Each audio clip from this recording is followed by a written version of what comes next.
जय हिंद दोस्तों, आप सभी लोगों का बहुत बहुत स्वागत है।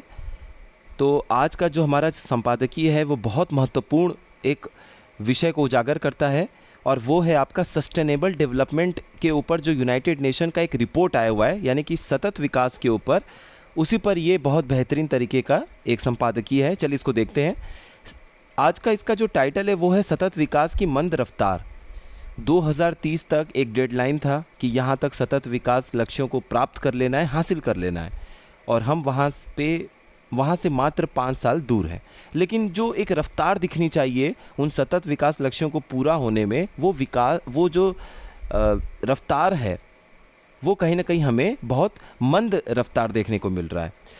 तो देखिए शुरुआत कैसे होता है कि संयुक्त राष्ट्र की ओर से जारी सतत विकास लक्ष्य की 10वीं रपट में पाया गया है कि सतत विकास के लिए वर्ष 2030 का एजेंडा अपनाने से वैश्विक स्तर पर लाखों लोगों के जीवन में सुधार आया है।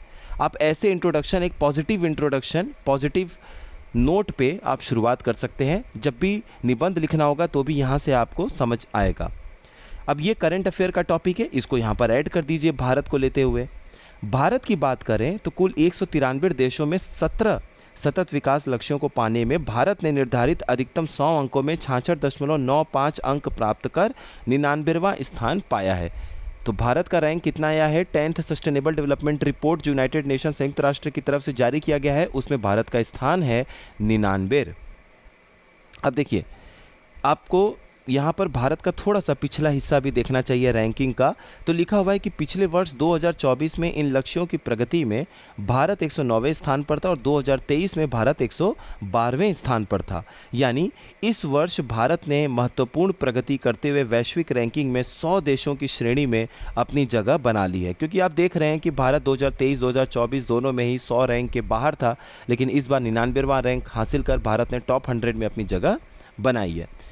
आगे लिखा हुआ है कि सतत विकास लक्ष्यों के संकल्प के इतिहास में अगर हम जाएं, जहां से ये शुरुआत हुआ, सस्टेनेबल डेवलपमेंट गोल को पाने की जो शुरुआत हुई है, तो 25 सितंबर 2015 को न्यूयॉर्क में संपन्न संयुक्त राष्ट्र शिखर सम्मेलन में पूरी दुनिया के राष्ट्राध्यक्षों और शासनाध्यक्षों ने विश्व स्तर पर आर्थिक, सामाजिक तथा पर्यावरणीय विकास के विभिन्न आयामों को, डायमेंशंस को संतुलित करने के प्रयास को लेकर 17 वैश्विक लक्ष्यों और इससे जुड़े हुए 169 यानी कि 169 विशिष्ट लक्ष्यों को अपनाया था। ये एक बैकग्राउंड आप दे सकते हैं अपने निबंध में, या कहीं भी अपने आंसर को लिख रहे हैं तो वहाँ 2 लाइन का लिख सकते हैं, निबंध है तो कम से कम 7-8 लाइन का एक बैकग्राउंड दे सकते हैं, इतिहास में ले जा सकते हैं इन चीज़ों को लेकर। अब जो अलग अलग सस्टेनेबल डेवलपमेंट गोल्स हैं, सतत विकास लक्ष्य हैं, उनके बारे में लिखा है कि इन लक्ष्यों में गरीबी उन्मूलन यानी कि पॉवर्टी रेडिकेशन, शून्य भूख, जीरो हंगर, अच्छा स्वास्थ्य और कल्याण, गुड हेल्थ एंड वेलबींग, गुणवत्तापूर्ण जो शिक्षा है, क्वालिटी एजुकेशन, लैंगिक समानता, जेंडर इक्वालिटी, स्वच्छ जल और स्वच्छता, क्लीन वाटर एंड सैनिटेशन, सस्ती और स्वच्छ ऊर्जा, जो आपका क्लीन एनर्जी है, कॉस्टली नहीं है, चीप एंड क्लीन एनर्जी है, उद्योग, नवाचार एवं बुनियादी ढांचे शामिल हैं जिसमें हम इंडस्ट्री, इनोवेशन, इंफ्रास्ट्रक्चर की बात करते हैं, असमानताओं में कमी, रिडक्शन इन इनइक्वालिटी या रिड्यूस्ड इनइक्वालिटी, टिकाऊ शहर और समुदाय, सस्टेनेबल सिटीज़ एंड कम्युनिटीज़, जिम्मेदार उपभोग और उत्पादन यानी कि रिस्पॉन्सिबल कंजम्पशन एंड प्रोडक्शन, जलवायु कार्रवाई जिसको हम लोग क्लाइमेट एक्शन बोलते हैं, पानी के नीचे का जीवन, लाइफ बिलो वाटर, ज़मीन पर जीवन, लाइफ ऑन लैंड, शांति, न्याय और मजबूत संस्थाएं एवं साझेदारियां शामिल हैं। शांति, न्याय जिसको हम लोग उसमें peace, justice and strong institutions and partnerships, ये सारे के सारे सतत विकास लक्ष्य शामिल हैं। तो आप अगर चाहें तो इनमें से 4-5 का वर्णन कर सकते हैं या फिर सारे के सारे सतत विकास लक्ष्यों को लिख सकते हैं।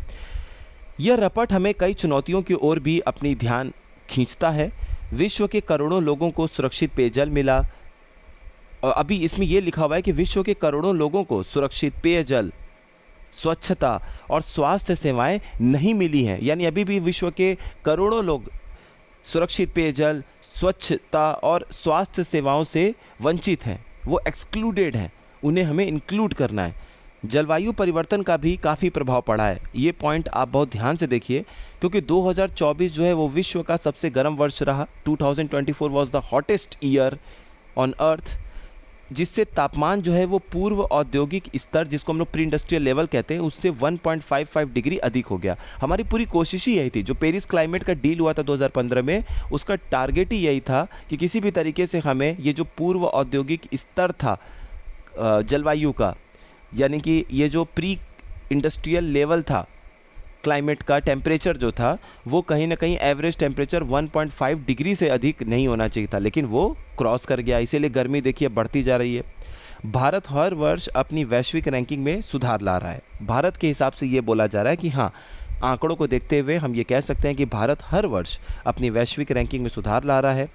बात हो चाहे गरीबी उन्मूलन की, स्वास्थ्य सेवाओं की और स्वच्छ ऊर्जा की, तो इन सभी क्षेत्रों में भारत ने काफ़ी प्रगति किया है। मगर अभी भी भारत को अपने लक्ष्यों को पाने में तेज़ी लानी होगी, क्योंकि वो रफ्तार जो है वो मंद है। दुनिया भर में आज आप देखते हैं संघर्ष हो रहे हैं, तो दुनिया भर में संघर्ष, जलवायु परिवर्तन और वित्तीय बाधाएं सतत विकास लक्ष्यों तक पहुंचने में मुख्य तौर पर दिक्कतें पैदा कर रही हैं। तो ज़रूरी यही है कि इन्हें दूर किया जाए। गरीबी, भूखमरी, असमानता, जलवायु परिवर्तन, पर्यावरण, शांति और न्याय सबसे बड़ी वैश्विक चुनौतियां आज बनकर उभरी हैं। विश्व स्तर पर अगर आप देखें तो बहुपक्षीय सुधार, विकास के लिए वित्तीय संसाधनों को जुटाने के प्रयास करने होंगे और आपसी संघर्ष को दूर करना होगा। तो जो भी ये देशों में आपस में लड़ाइयाँ हो रही हैं, तो वो अपना खर्च जो है वो डिफेंस की तरफ बढ़ा रहे हैं। रक्षा बजट उनका बढ़ रहा है, तो रक्षा बजट बढ़ेगा तो जाहिर सी बात है उस देश में जो भूखमरी है, गरीबी है, अच्छा स्वास्थ्य और शिक्षा प्रदान करने की जो कोशिश होगी, उसके लिए वित्तीय संसाधन, फाइनेंशियल रिसोर्सेज कम पड़ जाएंगे आपके पास। तो आपसी संघर्ष को कहीं ना कहीं हमें कम करना पड़ेगा, वित्तीय संसाधनों को जुटाने का प्रयास करना होगा। आप ये देखिए कि जो डेवलप्ड नेशंस हैं, उनको, डेवलपिंग नेशंस को कहीं ना कहीं वित्तीय संसाधन मुहैया कराना पड़ेगा, पैसे उनको देने पड़ेंगे। तो विकासशील देशों को इस समय वित्तीय संसाधनों की बहुत आवश्यकता है, फाइनेंशियल रिसोर्सेज चाहिए ही चाहिए।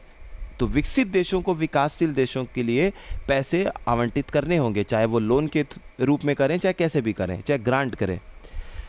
तो यही सब चीज़ें लिखा हुआ है। एक अच्छा नोट पे आप एंड कर सकते हैं, एक अच्छे नोट पे शुरू कर सकते हैं। ये बहुत सारे मटेरियल लिखने के लिए, निबंध के लिए मिल जाते हैं। इनके डिस्कशंस को रोज़ देखिए, आपकी थिंकिंग, आपकी सोच ब्रॉडेन होगी, बढ़ेगी। और ये बहुत अच्छा टॉपिक था GS3 के हिसाब से भी और निबंध के हिसाब से भी। PDF आप लोगों को शेयर कर दिया जाएगा। मिलते हैं नेक्स्ट इन्फॉर्मेटिव वीडियो में। आप सभी लोगों का बहुत बहुत धन्यवाद।